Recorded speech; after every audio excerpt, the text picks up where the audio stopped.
Broadcasting across the multiverse for your listening pleasure. Cat Back Chat. What's on your mind?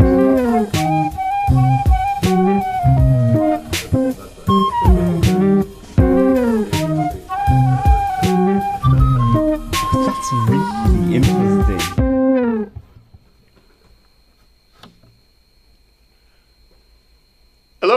Hello, children, and welcome to the first installment. All fell in the first hurdle of Cat Back Chat. This has been a crazy morning altogether, getting this place being set up and stuff like that. I didn't even think we were going to be on in time. We're a little bit late, but sure, better late than never. And my first guest for the first Cat Back Chat is Mr. Paddy McLean, a.k.a. Dr. Mindflip, a.k.a. Wonderful Man. Beautiful Raconteur. Oh, there's my third nickname. Raconteur, Mr. Raconteur. Thanks for having me. Yeah. And I'm sorry for getting the first word in on your own podcast here. That was really rude of me. Kind of I said hello first, like, you know. That's it. No, that's it. It's like the salmon of knowledge now. You've licked it now since it's fried. Now it's called Pad Cat Chat. I'll be getting the sock full of oranges in the alleyway on my way out then, yeah. Okay, yeah. Sorry about that. Jesus, thanks for having me in the kitchen of delight here. Yeah. Well, I call it love. Yeah. I live in love, but I'm not in love. You know, that kind of thing. You know. So you've had a very interesting year anyway with your new album, and it's been really fun. The album's been continually new for the past 12 months because we haven't got around to releasing it yet. But it'll be even newer in January. So you know the ideas of just better late than never, and this and other hurdles falling down and That's stuff why like I'm that. here, right? Exactly. There you go. That's it. We're men of whatever, just spontaneity and stuff like that. But we can backtrack though a bit though as well. You've had 4 recent. You've been going since what 2013. Yeah, about that. It's Dr. Mindflip started off as a project for myself, writing a few songs, just to kind of clear my own head. And a good friend of mine, Aidan Guilfoyle, who runs Rainwater Studios in beep like advertising plug in Westmeath. Yeah, he started floating the idea of doing a few gigs together and working on some recordings. So the EPs gradually kind of expanded out and they grew to have like drums, bass, guitar, accordion, bodhrán, whatever we could fit onto them. Saxophone now, recently with your new. Oh, totally. This is the band version 4 at this stage. But yeah, the first 4 EPs came out on a web label called Block Sonic in the States. It's run by a great guy called Michael Gregor from Maine, and he's put out hundreds of legal, free, really well produced professional LPs and EPs, and he deals with a lot of cool kind of hip hop and kind of old school rap sounds and everything. It's really, really cool. No, I've only listened to. There's only a couple of tracks that I've been listening to as well from your link from your website as well. Like actually, because sure. People out there, that you fellow cats out there, check out drmindflip.com. It's brilliant. It's really interactive. It has like a bio of all of the crew. And, the creatures, creatures that you have on, like, you know, with the introduction of Dollface and the Baron. I know your new member of the saxophone, the Sage. The Sage. Yes, the Sage. And Senior Bones, he's the drummer, but he's going to undergo transformation very soon. Actually, he has a whole new persona coming up. Like, yeah. Well, this is weird, like talking and performing without having a lab coat and a pair of goggles on, because usually that's where I get into the zone and play. So I don't really know what Dr. Mindflip is going to do when he comes out on stage. When we dress up, that's part of it. We kind of let loose. And sure, even if you see somebody who appears very naturalistic performing on stage with just a guitar, Christy Moore to Ed Sheeran, they're playing a character. You become a different version of yourself when you're performing, and you show your kind of performer self to somebody. And it felt really weird initially to be playing these songs just as the lads. You know, you get a drink at the bar and you go, all right, it's Paddy's band. How are you? I'm Paddy. This is Dr. Mindflip. And so it kind of felt weird. And a couple of years ago, we got our faces painted before a gig in an earlier version of the band. And something kind of just clicked a little bit. And we went, it got a little bit weird. This makes a little bit more sense. Yeah. This rather than kind of like being crazy and then Paddy. You know, still being Paddy and still being it was some other dude up there, and I don't know what he's going to do, but it's not me, and that a lot of the music is about that as well. It's about kind of, I don't know, like transforming through all these different characters and experiences, and the theatrical aspect of it all, it's just really fun, you know. We've been playing gigs where people have walked in and like visibly jumped when they've seen the state of us on the stage, or left the bar saying that's too weird for us and everything, and those are wins. And that's a reaction, even as well. It's like kind of an Andy Kaufman thing. It's like you've even getting somebody upset as well, even when somebody had a bad time, or even like it's still like it hits somebody, you know. That totally, kind of And actually, one of the very first times we played with the masks and the get up, which were the masks are made by a woman called Annie Libertini in Washington State, and she's feckin' amazing. This is an interesting thing as well. I thought you were telling me that she made the same masks for the TV series Gotham, wasn't it? The same, the Court of Owls. They're the exact same mask. Yeah, this is her original design. I was only following that at the time. I was like, wow. And the mask, I got to try on the Barnes one, and it was made from leather. Yeah, they're all leather. Yeah. It's kind of breathable. I was like, how do you play with drums? And I was like, you had the full mask on. So I tried on. Yeah. And it was like, your peripheral vision's gone. Like, oh, you can breathe. That was like, crazy. Like, you know, serious, like, kind of stuff. Like, no, she's wonderful. Like, and she, you know, they're all measured to the guys' faces and everything like that. They're really cool. And actually, the first time we played with masks was at a festival called Rather Gather year before last in Waterford. And this girl came up to us at the end of the gig. We were doing this whole cathartic thing on stage, talking about the different characters and, you know, what our problems were, like Owly, the narcissistic prick, and, you know, the kind of emotional cluelessness of Dollhead, and whatever the feck the Doctor is, and all this. And this girl came up and she said, what you did on stage there, that's what goes on in my head every day.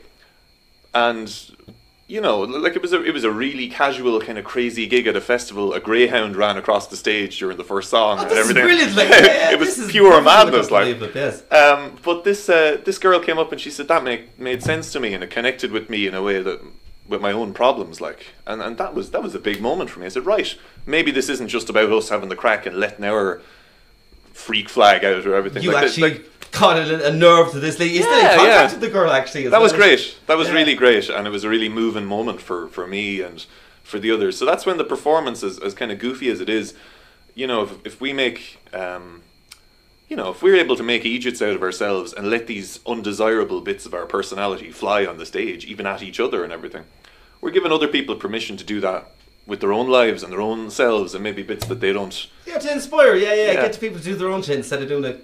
Like, Dr. Mindflip can do this. It's a different space in the gig. You know, you can do what you want, and like we discover a little more about what that space is like and who the characters are every time. Especially with your hole in the wall gig, or was any cats out there that's seen it? It was a great gig, and I mean, I only recently watched The Room as well, on my own as well. Just wow. I was with Joe, so my friend Joe, and I was like, do you know what? It actually really hit me. It was like days afterwards. It's still poor old Johnny, you know. Yeah.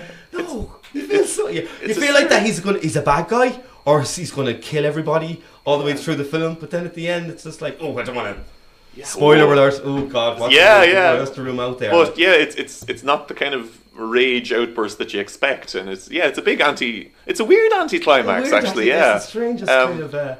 And like you kind of have this feeling of guilt as well, because the movie has ended and your suffering has ended. You feel guilty for being, it's a weird feel, like. If anybody out there, any of the cats out there in the Marble Seas, that haven't seen Dr. Mindful play live, or don't know anything about The Room, here's maybe a little bit of a taste. We could do one of your videos. Sure. We would show the Massive Pockets video, which is based from a line from what's the line? Keep your stupid or leave your stupid comments in your pockets. Yeah, wonderful line. Brilliant put down. Yeah, and we shot this in Cork with wonderful Aideen O'Donoghue and Enrique Carnicero last February or something, and it was great fun. Should we play on that track there now, and we'll dance to it while it's playing? Sure, why not? All right. Shake off the cobwebs. Shaking off the cobwebs, yeah. How you like it so far? Yeah. Oh, good. Yeah.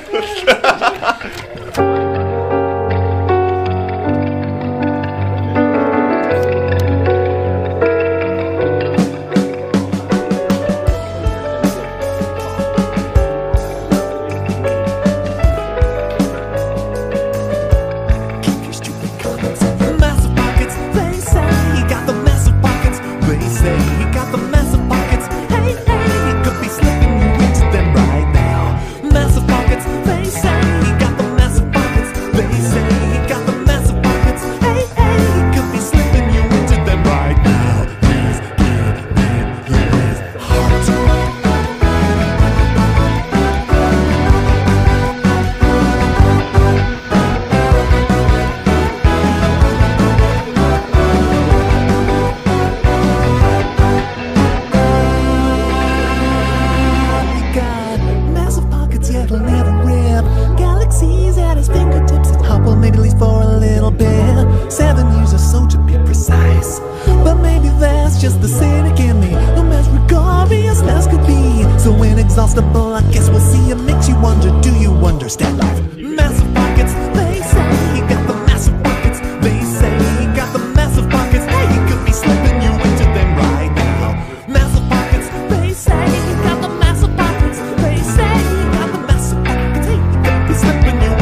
got uncommon for everybody on the street. Even people that you'd rather around your sack to meet. He'll blow your mind with spontaneous generosity and leave you scramble and shamble and wondering how does he do it? There must be something to it that tries, he'll overdo it. Cause people can be much trickier than a guy with massive pockets. They say he got the massive pockets. They say he got the massive pockets. Hey, he could be slipping you into them, right? Massive pockets. They say he got the massive pockets. They say he got the massive pockets. Hey, he could be slipping you into them, slipping you into them, slipping you into them right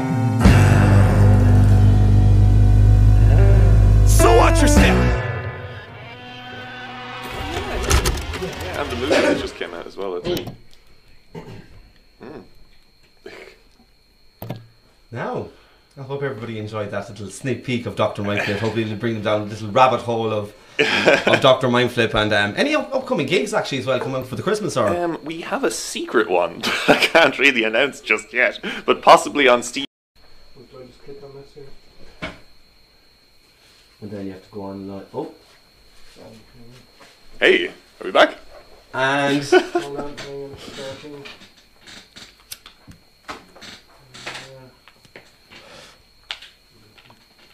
And we're back. sorry about that, there are technical difficulties there. Tommy Wiseau tried to shut us down.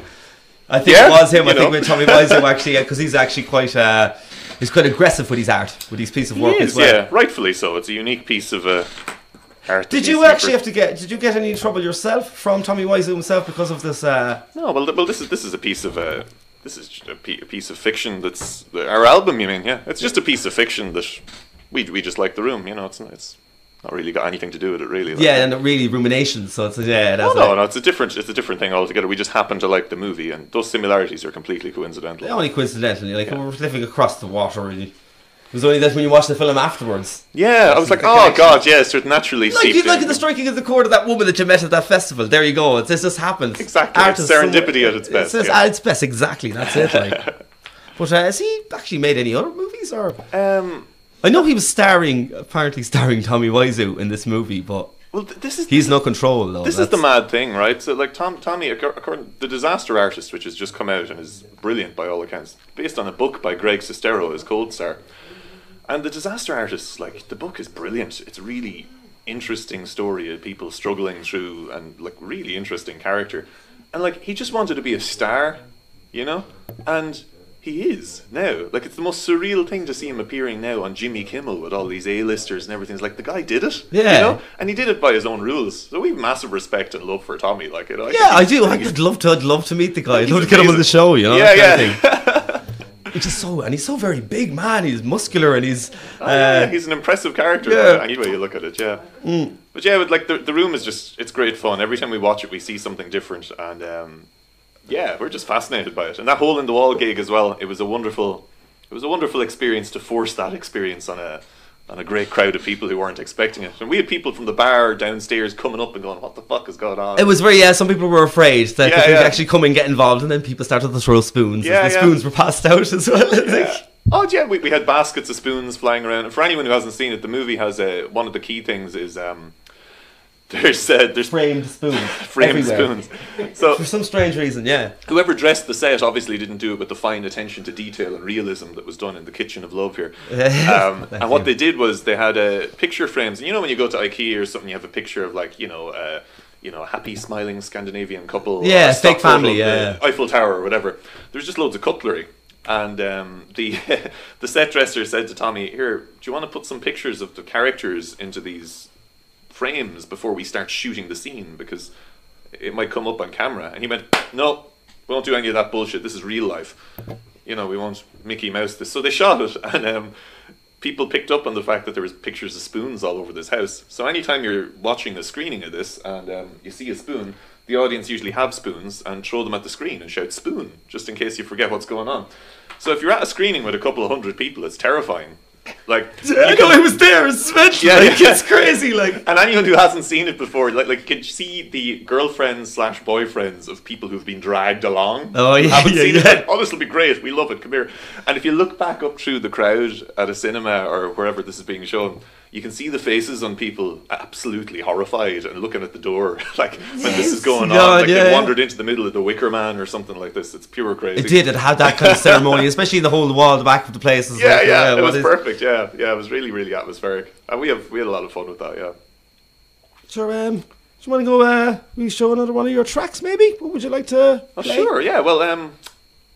Oh yeah, but we did a great recording in or we had a great recording experience, much like this one, in a place called Display Studios up in Dublin, and they're a really great group of guys who are putting out this series of live performance videos, and they did one of us. So this is all of the current band with the Sage and Senior Bones and everyone doing their thing, and this is a live version of our sleazy song Shame Gravy from the album. Oh yes, Shame Gravy, really like this one. I listened to this morning actually as well while getting ready. Like also the album, we have Dr. Conrad Brunstrom from NUI Minute. He's an English lecturer. He does lots of, say, Elizabethan poetry and English literature, and he's a really inspiring guy, and he's a great speaker, and he performs the role of the narrator on our album. So it's kind of like a cross between Richard Burton in War of the Worlds or the narrator from Rocky Horror Picture Show. Oh yes, and the lips. Conrad joined us on this particular night, and he recorded his introduction to the tune, and Conrad's bone chilling the way he delivers these lines. So he kind of guides us through the story of the album. So you'll see him at the start here, and it was a really great moment to have him there for that. All right, so let's have a watch of this beautiful video that you made.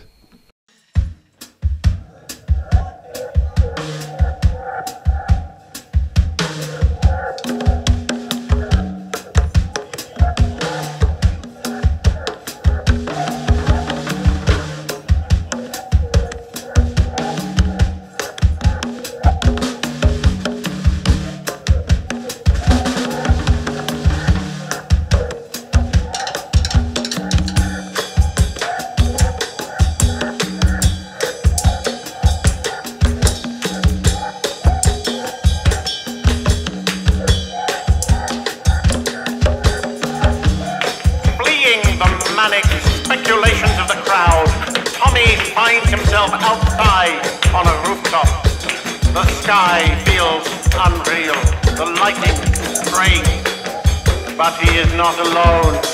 A lone figure dressed entirely in denim paces back and forth, muttering to himself in sheer madness.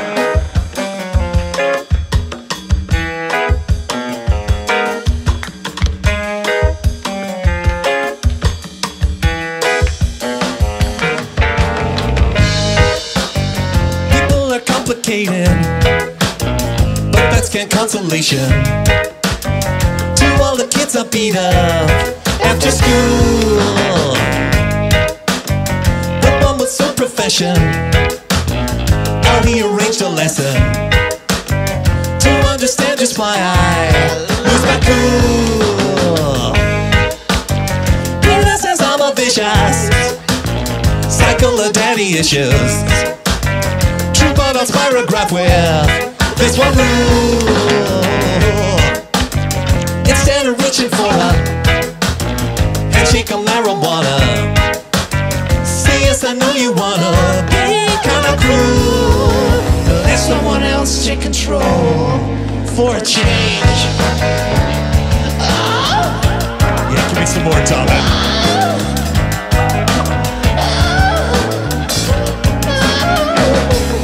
There's a certain chill of the spine that creeps up skyward when the phone rings.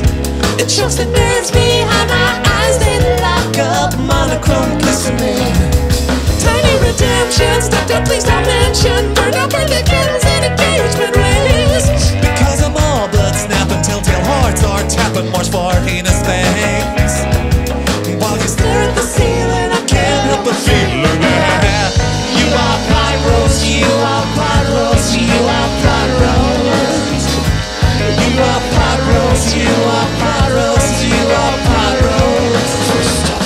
You are pyros, you are pyros, you are pyros. Screw your friends, go screw your friends, go screw your friends, go lose.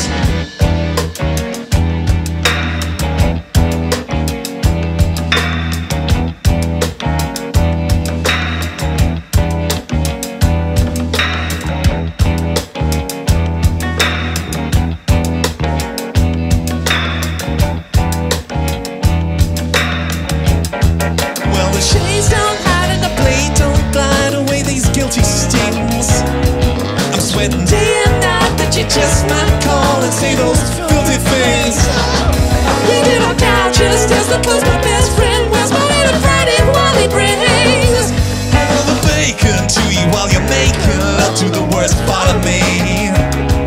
Because you strip on my clothing and all my self-loathing. Tease it out.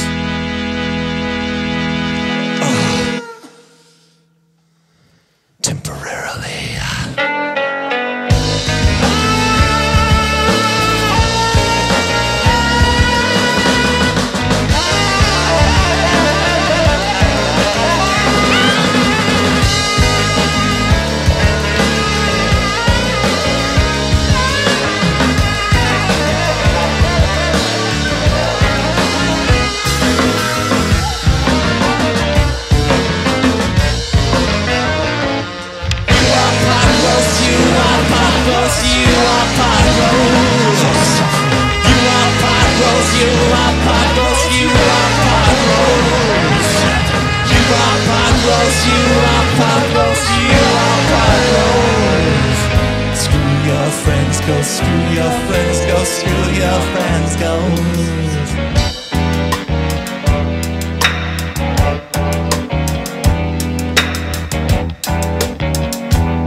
Just what I was thinking. How would he do it on the Lord there?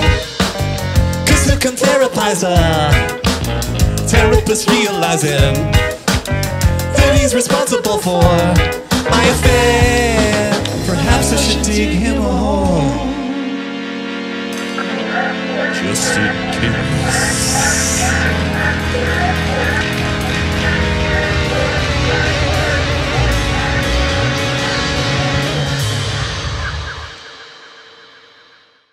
That's it. They're all gone now. They're all We gone. expect everything to be instant, like.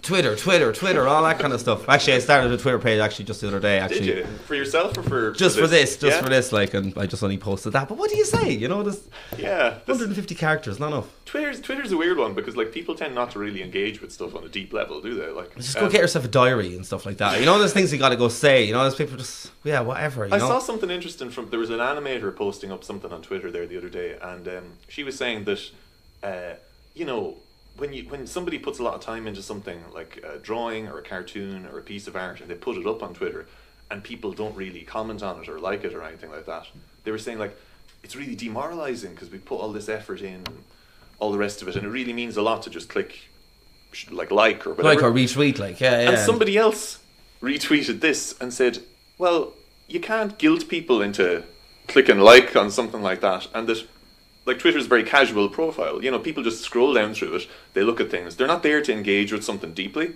You know what I mean? Yeah, like yeah, even on Facebook, people tend to kind of like, they look at a post by somebody a little bit more, but Twitter's like pure, like, you know, browsing and stuff. And they were saying that if you're reliant upon these little blue hearts for making you feel worthwhile about your art, then you have to look at why you're doing it and everything. Yeah, that's it. You don't need that. And like I can kind of feel both ends of the argument, because it is strange, like, you know, because we've put up things on Twitter that nobody responds to because there's just so much happening on it, you know, and people tend to just kind of take a gawk at it casually and all that, like, you know, and No, it's a really strange one that we kind of assume that your artistic worth is based upon the amount of time somebody clicks on things. And like the like button and all that, that wasn't always on Facebook. Like that was a big paradigm shift when they introduced that to Facebook, because suddenly people's friends and fans and followers had a currency. Yeah. You know, you could give this social proof to people, like, I've liked this, you know?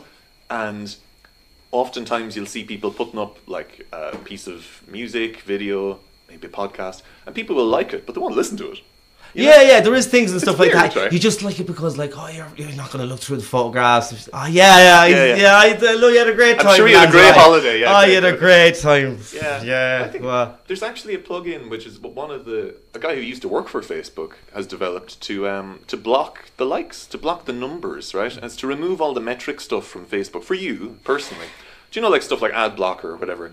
You can get ones that remove the numbers of views and likes and everything from your Facebook feed.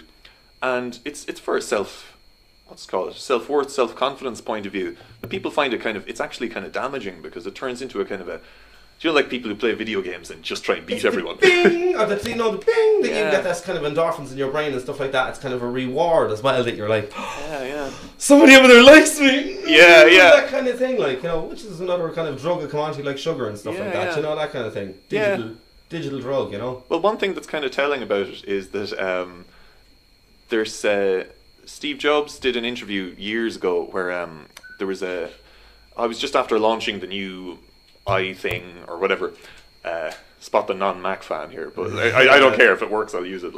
But a couple of days after this big furore about Apple, there was an interview, and I can't remember, a big magazine like Time or something like this, and the interviewer was meeting Steve Jobs and his family in his house, and there wasn't a tablet or a phone or a device in sight. Well, yeah, and there's a lot of tech people they're big into the whole kind of development. The guy who founded, I'm going to mix up the names now, but there's people who were involved with founding big tech things like Tinder, WhatsApp, Snapchat, and all this, Instagram. They don't use tech in their homes, and they have really strict guidelines on their kids using it. And they know it's silly. They that's know it's interesting. chewing gum for the brain. They do, and stuff like that as well. That is just it's unnecessary. It's stuff that Steve Jobs knew that he was going to sell, that nobody really needs. But and the danger of it, it's just a want to need, you know, to have it. Like, totally, yeah. My friend's got one of those. I got an iPhone or an iPad. I hate them. I'm sorry.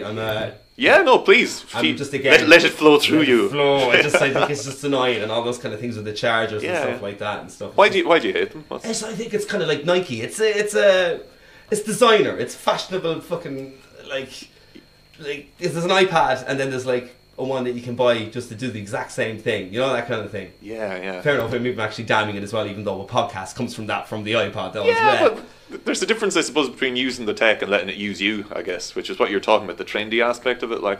I suppose it's interesting that a lot of the people whose livelihoods and supporting their families and everything rely upon us using and buying into this technology don't let their own kids use it.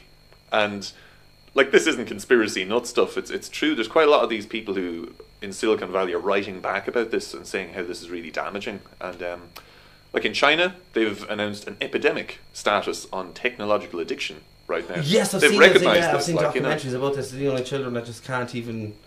They're like getting withdrawal symptoms from playing games. This game called League of Legends. If you ever seen it. Oh, the online superheroes thing.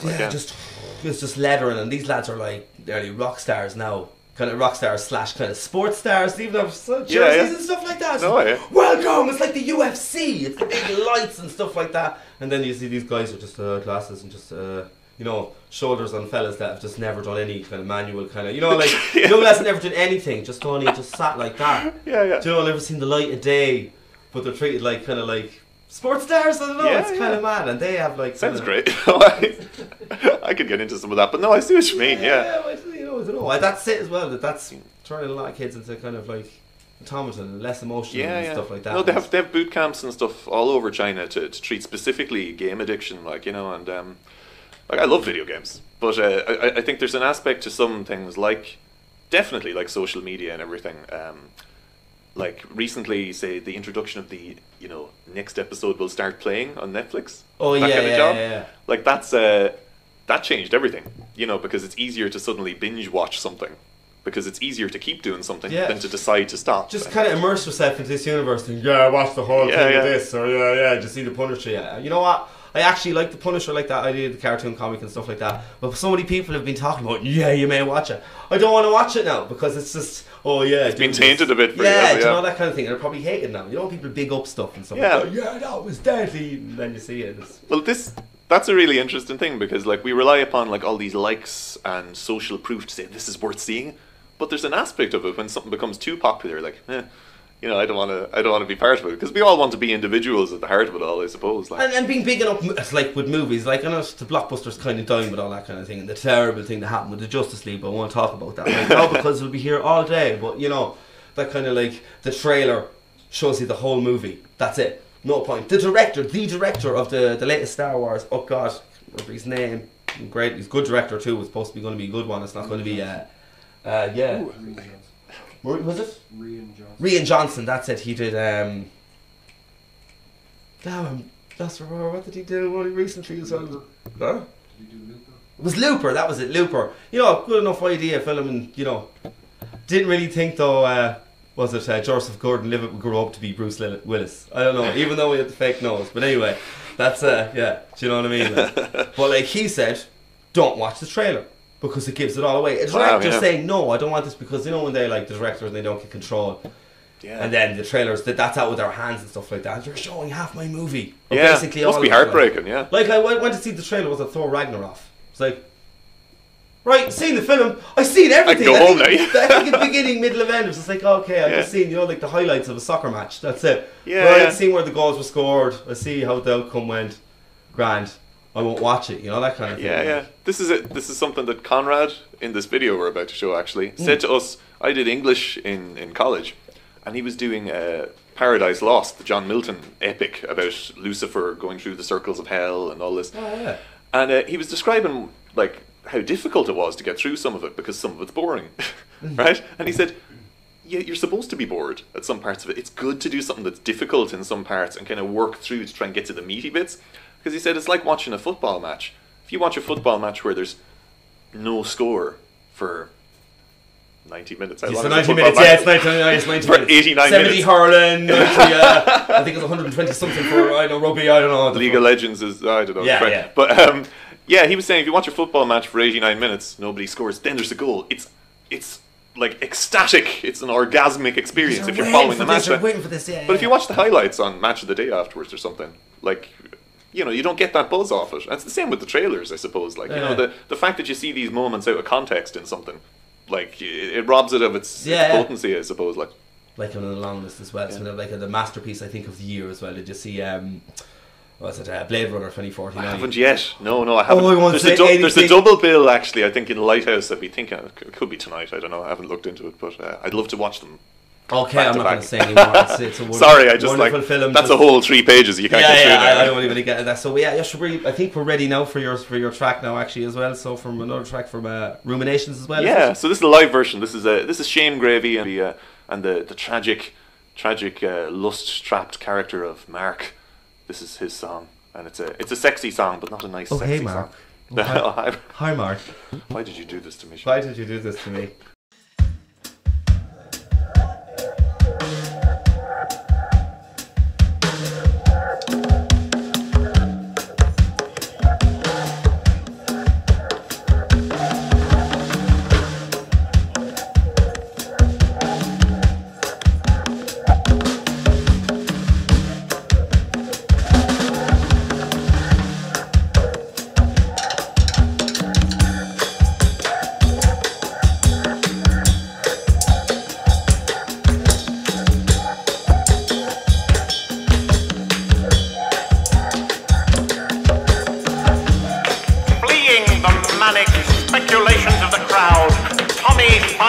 Outside on a rooftop, the sky feels unreal, the lighting strange, but he is not alone.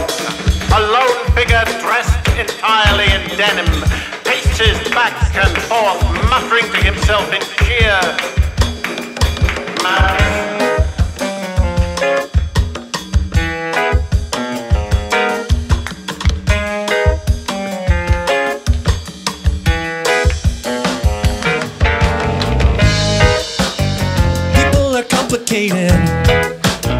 But that's words can't consolation to all the kids I beat up after school.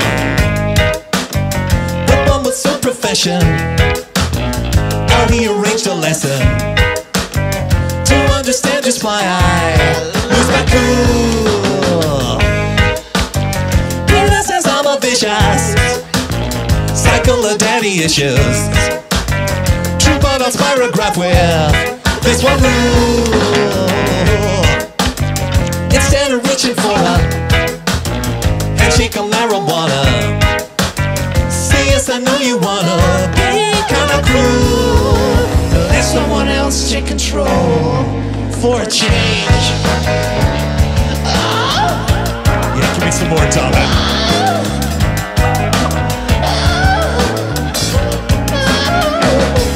Well, there's a certain chill of the spine that creeps up skyward when the phone rings. It chokes the nerves behind my eyes, they lock up, monochrome glistening. Tiny redemption, stuck up, please don't mention. Burn up religions and engagement rings.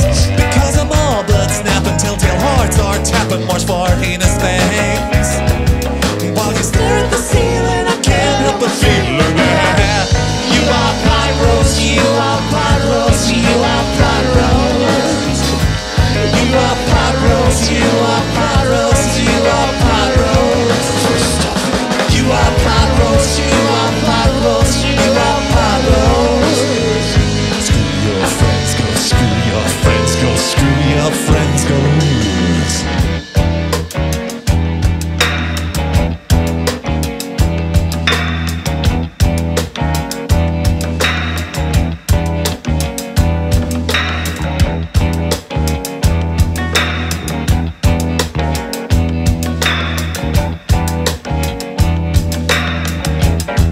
Well, the shades don't hide and the blade don't blind away these guilty stings. I'm sweating day and night that you just might call and say those filthy things. We did our couches as the clothes my best friend wears, Monday to Friday while he brings. Handle the bacon to you while you're making love to the worst part of me. Because you strip all my clothing and all my self-loathing. Tease it out.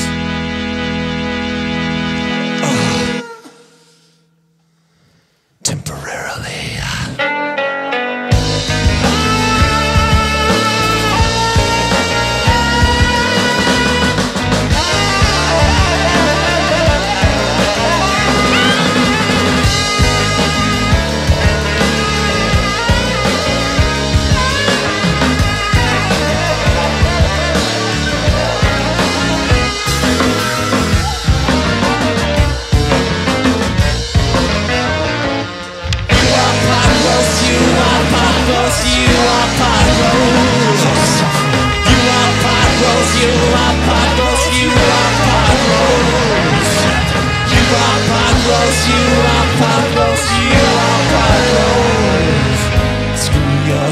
Go screw your friends, go screw your friends, go.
just what I was thinking. How would he do it all up? You're not there. Cause who can therapize her? Therapist realizing that he's responsible for my affair. Perhaps I should dig him a hole, just in case.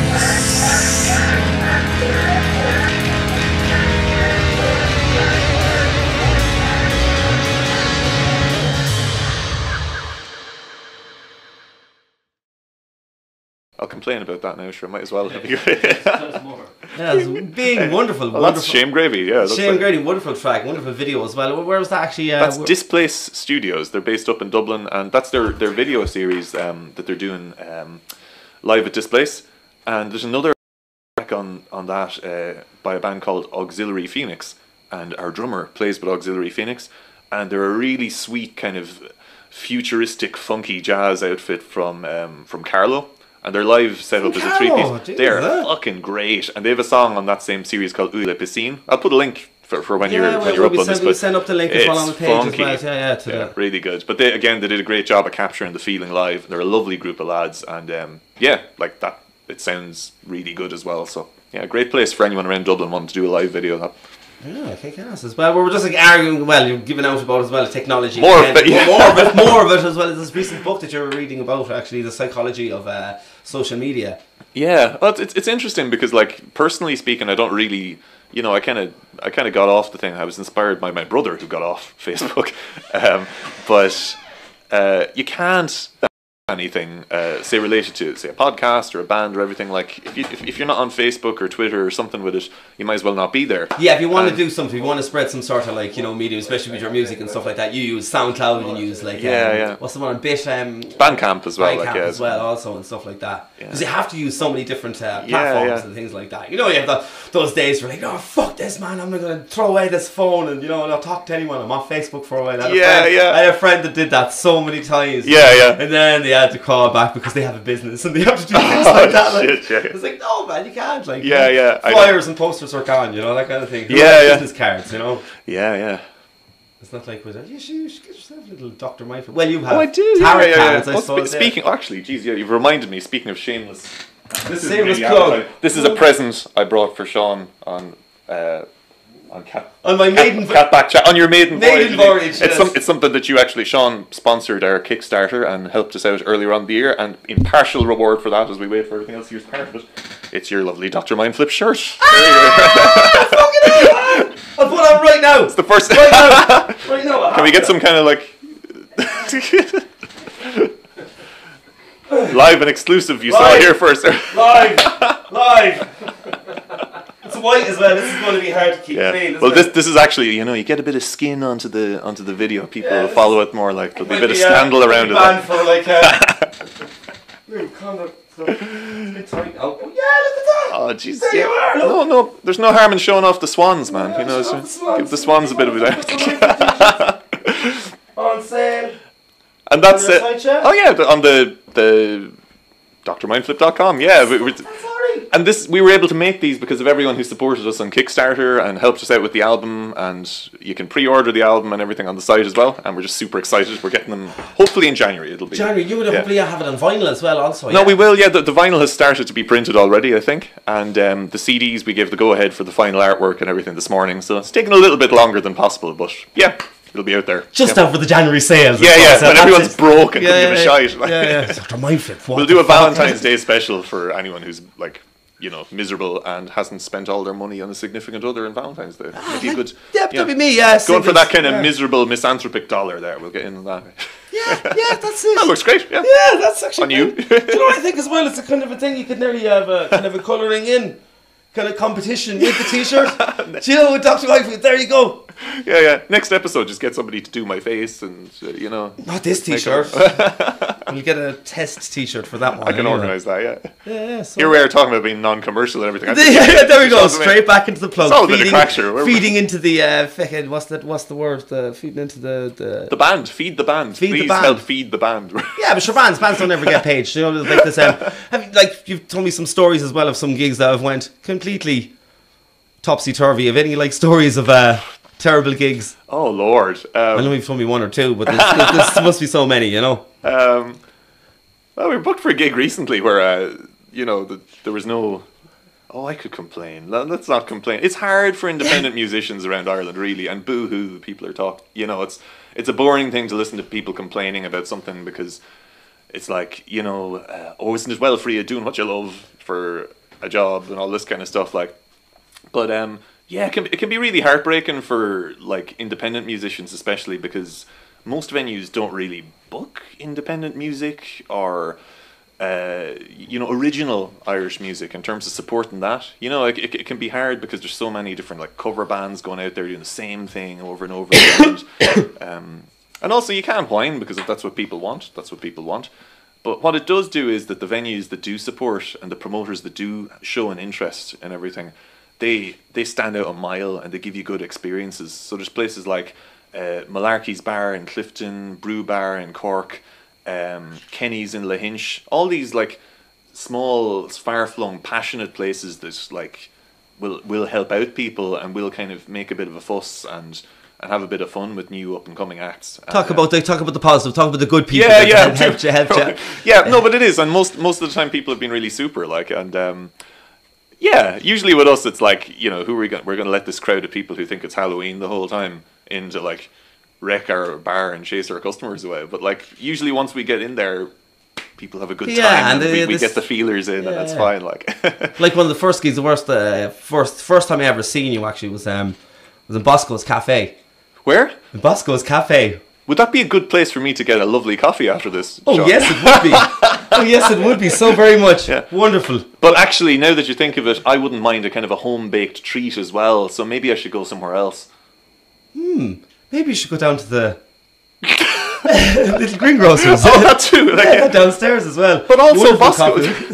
But also Bosco's do lovely home-baked treats as well. Oh, yes, as well. Yeah. Also, yes, as well. And I never knew what Lumi was until there a while ago. Educational as well, like, yeah. And avocados. It's all big these days and stuff like that. Well, and dangerous. And dangerous. You see the avocado hand thing? Avocado hand? There's an article in the Independent the other day about how ER places and GPs are warning about avocado hand. There's an outbreak of this new. I can't help but read this with a twinge of kind of like fuck you millennials kind of bite it with the avocado thing. But it's like avocado hand is where people are going into emergency rooms after slicing nerves and everything because they're trying to de-stone an avocado. You do by holding it in their non-dominant hand and stabbing at the stone and not coming in the skin. Yeah. I've done that, but I haven't got the avocado hand. Just that close kind of thing. No, apparently there's an epidemic, and now it's called avocado hand. Yeah, chopping board. Yeah. So just be safe, kids out there. Yeah. Fellow cats. Yeah. That are chatting back. You heard it here first. Yeah. Go like that. In the hand like this. Dunk, and then give it a twist. So yourself, there's videos. Is that way? Yeah. I don't think so. I think that's literally what they're telling you not to do. Oh, right. That's what I do. It's like, put it on the table. You see, they're a very oily kind of a veg. They're fruit. They're I don't know what they were. It's like something out of Avatar, really, isn't it? Send us your letters. Send, like write in. We'll put the PO box underneath, and we'll find out what you think an avocado is. Like a green scrotum. Yeah. Actually, and this is true. Avocado and don't ask me what language it is, but in the traditional, like Aztec or Mexican kind of region or wherever, like the name avocado comes from, it literally means testicle tree. You heard it first. So, you heard it first on Cat Back Chat. That's crazy. Yeah, no, that's totally true. Like, testicle. Yeah. But do I have one here? Do we have one? We have hopefully a few between us. I have one. Avocado. No, it's gone. I ate it last night. Yeah. We usually have it hidden under the bananas because apparently as well, if your avocado has gone off, have a couple of bananas. Yeah. And put them over and make it kind of like ripen quicker. Get out. Yeah. There you go. See because bananas release a gas. Apparently, the kind of if you ever go to a supermarket and the bananas are stored next to the other fruit, that's a bad thing because the bananas make other fruit go off quicker with some kind of that's the thing. Yeah. So just to cover your avocados with that. So this is fruit safety with Sean. Fruit and vegetable safety with testicle. Testicle tree. That's crazy. Okay, I really hope that isn't bullshit now. Like, sure, somebody's already Googled it if they're watching us by now. Like, I'm pretty sure. Yeah. Wow. I know. Yeah. Aztec testicles. We've nearly hit the hipster Yeah, Quite okay, fully. yeah. I'm wearing a hat indoors. We're smoking rollies. We're talking about, you know, We even jumped over independent music. Independent and, music, avocados. We get like ironic movies. What else can we do that's like Kickstarter? I've said that. That's Kickstarters. hipsterville. Like, you know. What about Sophia? Sophia, did you? Oh yeah, tell me more. I don't- About between the song, yes, as well. Sophia, she's an AI that was made by Hanson Technologies, and she just like went the guys who released Mbop back in the. But maybe, Jesus, no, not them Hanson. Maybe they were androids. Apparently, I've heard a story as well about them that like in California, one of them are massive coke dealers right now. One of them, Really? I don't know which one it is. Because they look very similar. That's how they have doppelgangers. Like, you know. Yeah, one of them's getting arrested anyway. You know Yeah, that kind of yeah. thing. Like there's one guy selling. They one can do a guy kind of a parent trap deal with their. No, yeah, sorry. Go on about the robot. I'm talking shite. Yeah, well, the Hanson Technologies. They only recently. Well, it's been the last couple of years. Is this Android they've been making? It's a learning one. It's able to talk. It's able to talk, listen, be conversationalist and stuff like that. But it's only it's starting. It's like it's a learning program, like, you know, like the T1000 kind of thing. But not like that. But I mean, through conversation, it's learning how to react with humans and stuff like that. And she's gone into her like third generation or something like that now. And she was on display in Saudi Arabia. Right. Yeah. As robot, she did a speech, and Saudi Arabia gave her citizenship. Right. So she's okay. yeah, she's like this. Now I have hands and these yeah. white hands and stuff like that. And she's saying crazy stuff. She's like to have children and stuff like that. Yeah. And yeah, apparently now since she went to this big expose about robotics that she's been funded now to be like working social industries. Like in Japan, it's not in Japan. In Vietnam, there's like there's 3 robots in a hotel suite. I can't remember the name of the hotel, but you can get served in reception by a woman, this kind of toy robot boy, or a velociraptor with a hat on. And speaking like Vietnamese, like that. It's crazy. That sounds like, amazing, yeah. Like, with a little bellboy hat and stuff like that. Yeah. Do you know, they're like they're hoping to push now to nearly, you know, like have robots everywhere and kind of like insofar as the reception and stuff like that, that they can do these small like kind but of this like. is starting at home with the kind of Google Home things and what's the Amazon Alexa? Oh, it's a little it's an eye that kind of goes around. There's been advertisements for it as well. Often it's like one of them got the cops called somewhere. I can't remember where, but like it threw a house party by accident, like with somebody's Spotify playlist while they weren't even in the apartment, and the neighbors called the guards. Like something like this thing started blaring music and. The machine was at home and it was just bored. Decided to have a party while its owner was away. Yeah, that's it. That's the start of it, man. Yeah. Your playlist, then your house's playlist. Yeah. It's getting a bit. It is getting a bit creepy. I know it's an easy thing to talk about, but there's a genuine trend. Like again with the Silicon Valley dudes, there's I can't remember the name of an organization. For a sizable sum of money, they will take your head.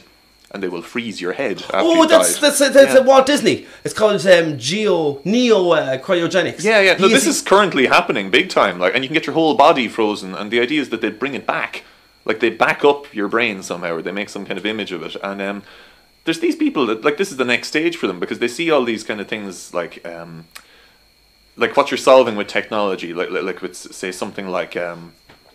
Say like a Google Home device or something is taking technology away from a screen so you can Google something or look something up or play something from a distance when you just talk to it. Like that's solving a problem, right? That you can, you know, that I didn't know I had. Yeah, that's it, making these problems that you didn't think and there's there are organizations who sincerely think that aging and death is the biggest problem that humanity ever face and that they're trying to solve it, like by extending lifespan and by eventually being able to resurrect somebody through technology later. And I don't know, like, well, we live old enough for rich people to live forever, kind of thing. That's the kind of thing. But then like, or this necrogenetics thing where they're bringing back extinct species, like cloning a mammoth and all the this. Mammoth as well. Yeah, that's funny. They're still trying that, I think, as well at the moment and stuff like that. But the strange thing is about that was a climate change as well. Also, like that mammoth was frozen quickly because the fur is still off it. So there's a kind of a debate about what happened. How it got frozen so very quickly as well. Right, so there's like,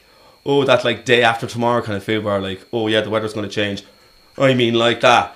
And like our ice age is going to be instant. Yeah. But that's all it's a speculation. You don't know like whether freezing or how old this thing or how old a mammoth has, like how long a mammoth has been on the earth. Like they found recently just a tooth that's over 9 million years old. Right, yeah. So that blows things out with the water for things being older. Like a human, that kind of nearly missing link, Lucy.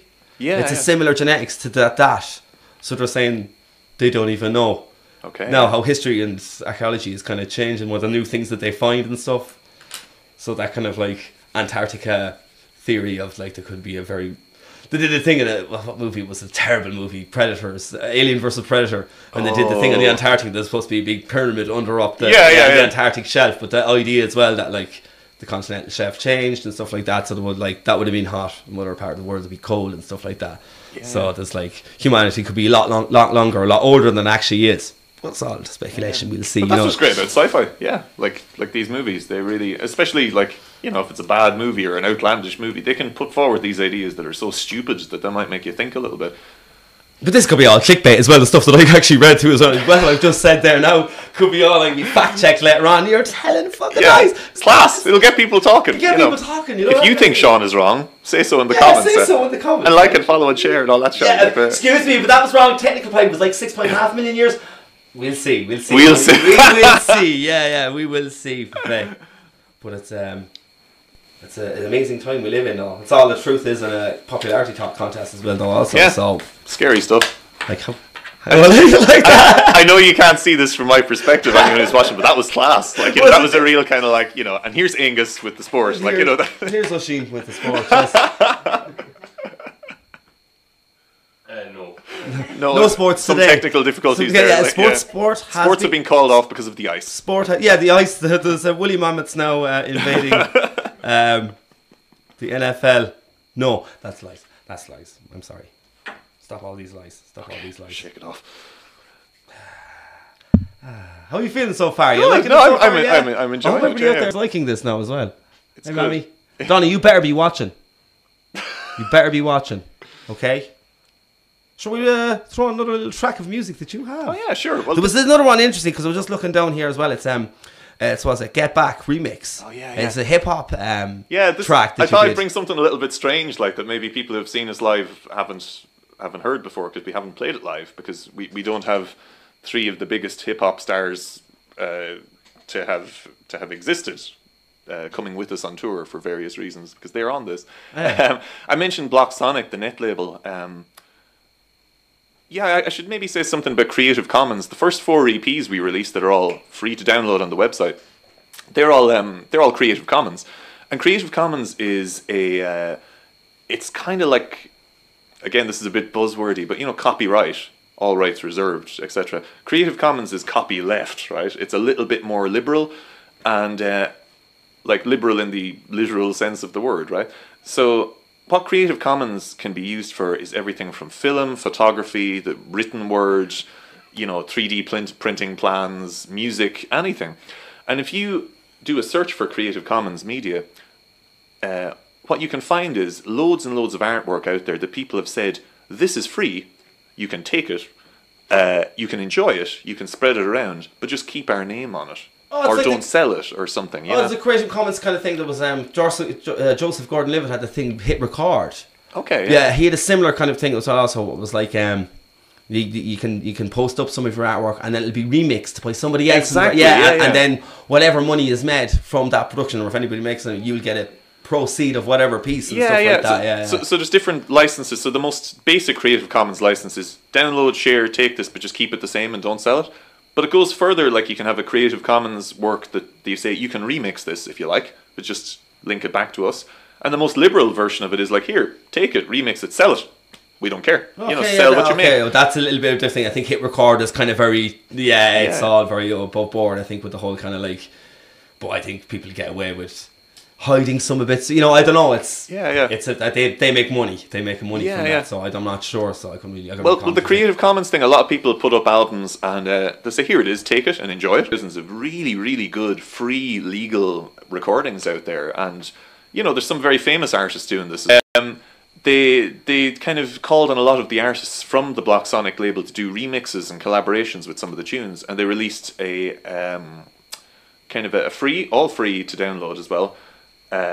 Compilation album of the different versions and remixes and reworkings of the tune, and this is a really, really cool tune called The Get Back, and it's kind of about all of these guys discovering hip hop and like their form of expression for the first time, and it kind of really hit us, like how relatable it was for a group of pasty lads from the middle of Ireland. Like we loved it. So yeah, we did this our own version of the Get Back, and this features Chuck, and DMC from Run DMC is rapping on this as well. It's a really sweet track, and it also has some like trad accordion on it. So it's the trad accordion with the hip hop. We'll stick that out there, yeah. It's on an exclusive, yes? Yeah. Oh, this is an exclusive to the world, to the universe.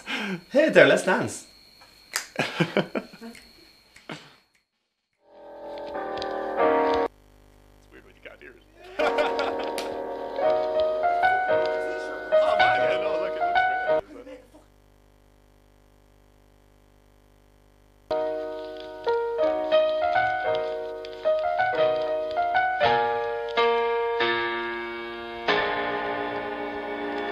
It was 1986 when my life was changed, when these three brothers showed me how to walk this way, and every day seemed like it couldn't get better. But in 1987 it was bigger and tougher and fresh. For 1988, you suckers, my philosophy began to change to another. It was all about the music and everything they wrote. Eric B is president and he had my vote. Every word they spoke, every line, every stanza, you guys to chill was just fucking bananas. Yo, MTV raps would keep my brain fed. Every Saturday night of the living bass heads was a 3-minute 14-second time bomb. Now I'm looking for my own instrumentals to rhyme on. Ain't no half-stepper, so I gotta commit. Said to myself, yo doc, you gotta do this shit. I'm going back now to the time when real MCs did the rhyming, and music had that excitement. Remember those days? Let's get it back now. What's behind me? The soul that came to define me. So hip-hop could just remind me of those days. Now I go back 2 years before that, 1976, and I heard a mix. DJs and MCs on a cassette. There was no such thing as rap records yet. DJ Hollywood and DJ Small said something like, yes, yes, y'all. I was hooked. I said, what the hell was this? Eric said MC. Lisa said a mix. Hip hop. So I never did ever stop. The party spot. The body rock, Starsky, Flash, Spectrum City, Hank Shock. Leave me to hear and see a DJ Eddie Chiba. Record unbelievable, inconceivable, cause the record was a tape off Jamaica Avenue. When in July 1979, and I heard the Fatback Band and King Tim III. My brother's sister introduced me to it. I said, Chuck, you gotta just do this shit. I'm going back now to the time when real MCs did the rhyming, and music had that excitement. Remember those days? Let's get it back now. What's behind me? The soul that came to define me. So hip-hop could just remind me of those days.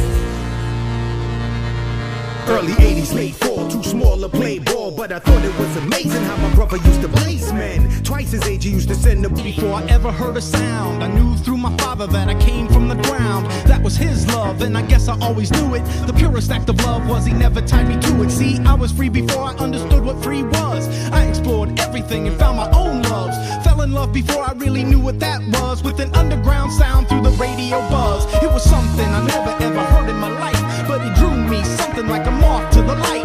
Didn't make me popular, didn't make me cool, but I learned a lot, what they didn't teach in school. Most heard noise, I heard poetry, and before you know it, I guess the poet is me. Still many years from what an MC should be, it was hip-hop that grabbed a hold and molded me. Now legends of friends and friends became legends. We're more like a family of musical obsession. I'll never forget my life, cause I'm living it. Said to myself, I gotta do this shit and get back.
vinyl and getting into it. Track, fucking exclusive to Catback Chat. That was as well. great Thank you fun, very yeah. much. And you can get that for free. I'll put up the link, download it. And the whole album's sweet, actually. It's really, really good. Yeah, really passionate stuff. Like The vinyl as well. You said you're going to bathe in it when you get all your. I am. I'm literally going to fill a bathtub full of the thing. It's just it's been a year. Like we can't wait to get our hands on it, and we can't wait to share it with everyone who supported us. So that was really great. What kind of? I'm sorry, just talking into like specifics, but what kind of plastic is the vinyl? Is it a color, or is it a specific color? I just wondering. Ooh, it's black because the black is actually it was really tempting to go for some of that colour splashy stuff because we love this garish psychedelic stuff. Like, you know, we settled for a label that'll probably make you sick when you look at it. Like, so it's kind of spirally. So so good. That's important.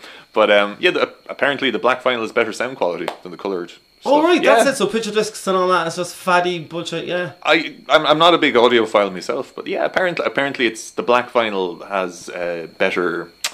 It can take the sound with more accuracy, like apparently. Contradict me in the comments. Yeah, that's it now. Yeah, because it was but we've like color. the vinyl themselves. We've got this lovely like pull-out poster with all the lyrics and the script and stuff on it, and it's really sweet. That's stuff. what you love about stuff with the vinyl as well. We come back because I only recently started collecting back again and getting. Oh yeah, we were talking about this. Getting Velvet Underground on vinyl. It's like this is pretty damn cool. It's just and it's because of the book and the you know all that kind of stuff. Oh, I got this. And you find the ritual of putting on something. Yeah, that's it. Because like.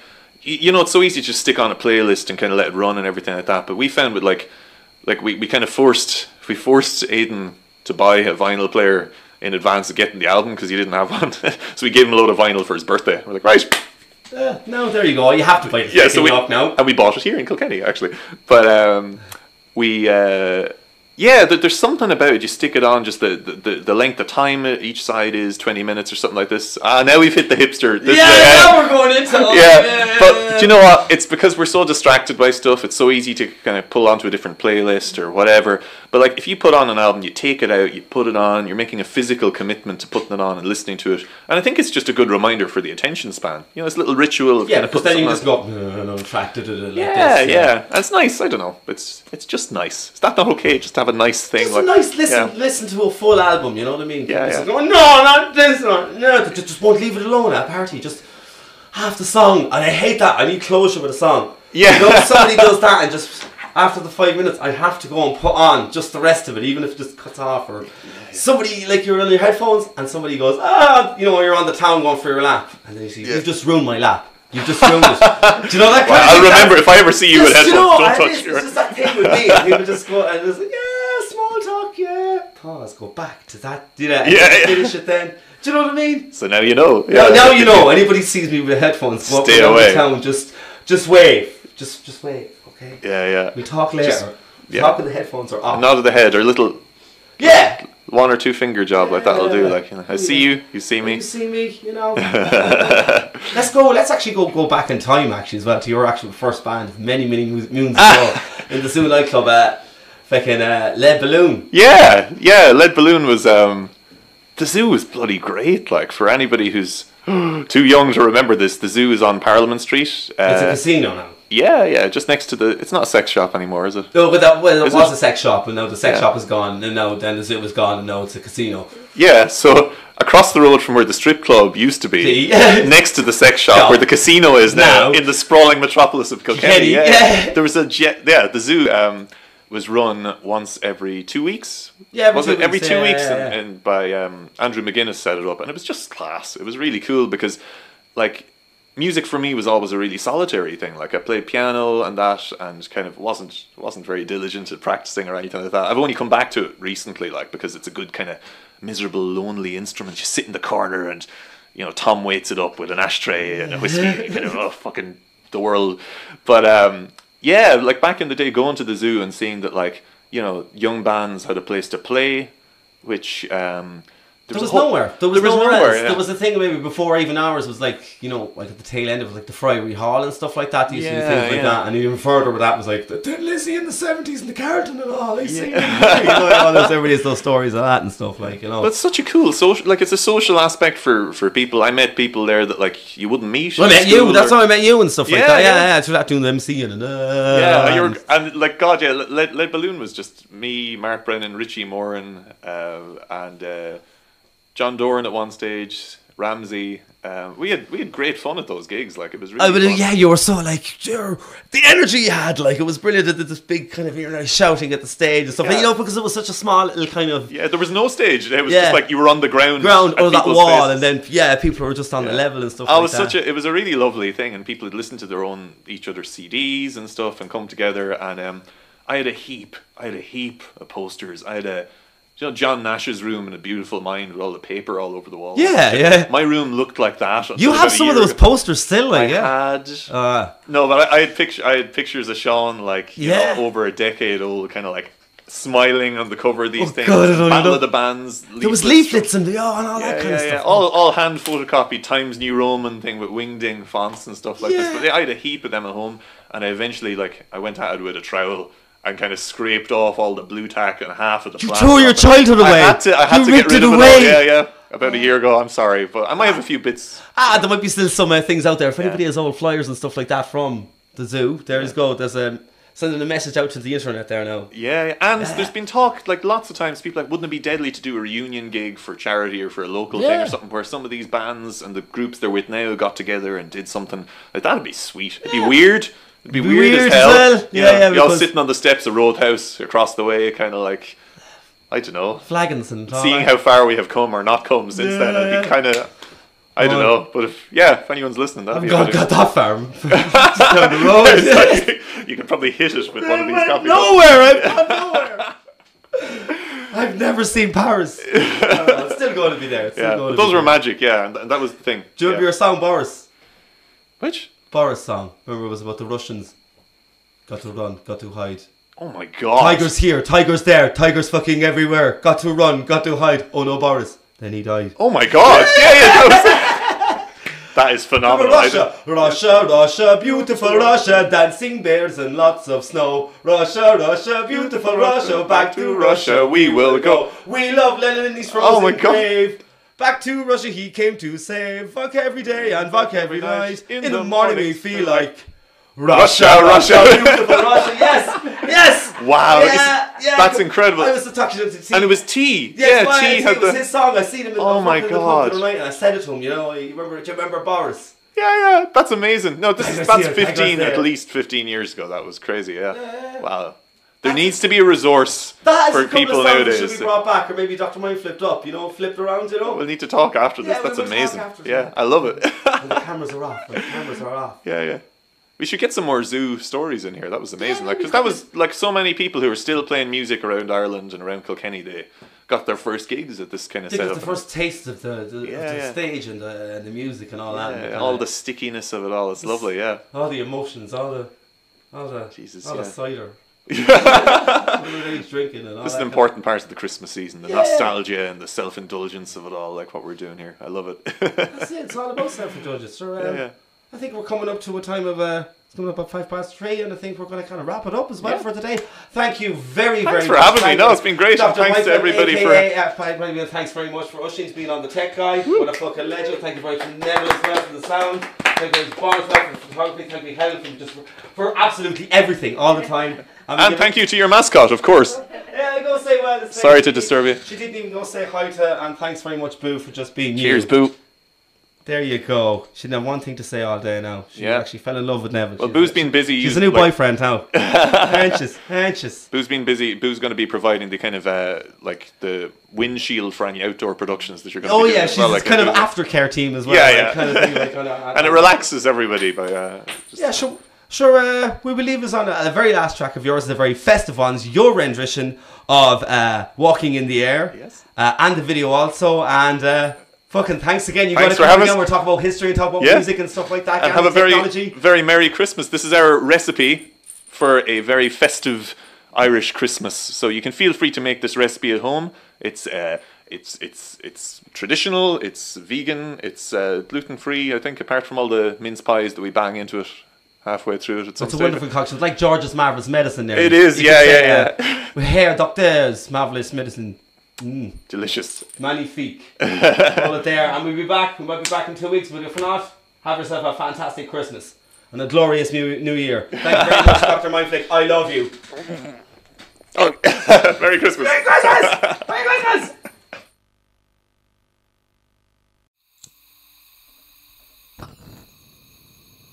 We're walking in the air. We're floating in the moonlit sky. The people far below are sleeping as we fly.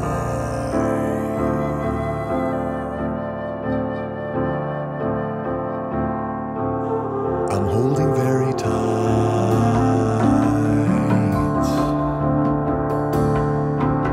I'm riding in the midnight blue. I'm finding I can fly so high above with you.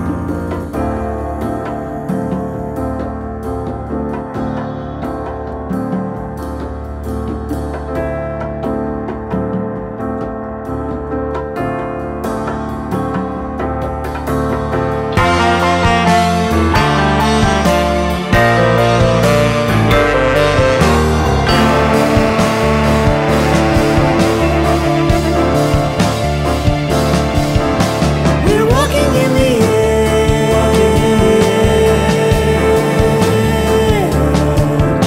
We're floating in the midnight sky. The people far below are sleeping as we fly.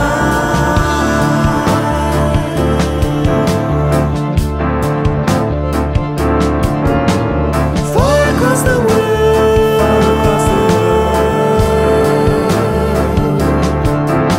The villages go by like dreams. The rivers and the hills, the forests and the streams.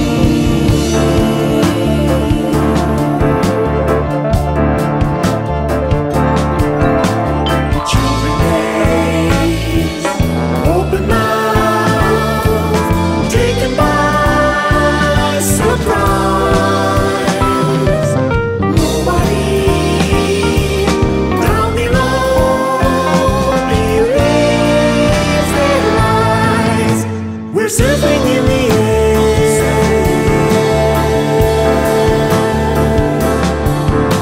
We're swimming in the frozen sky. We're drifting over icy mountains floating by.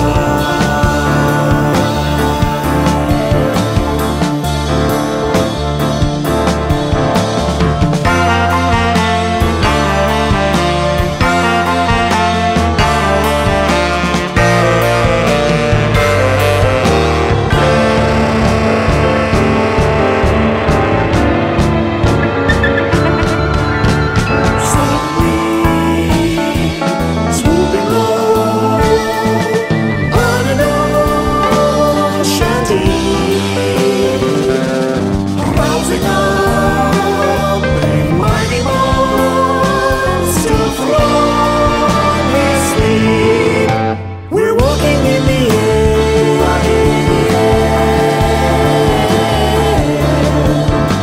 We're dancing in the midnight sky. And everyone who sees us greets us as we fly.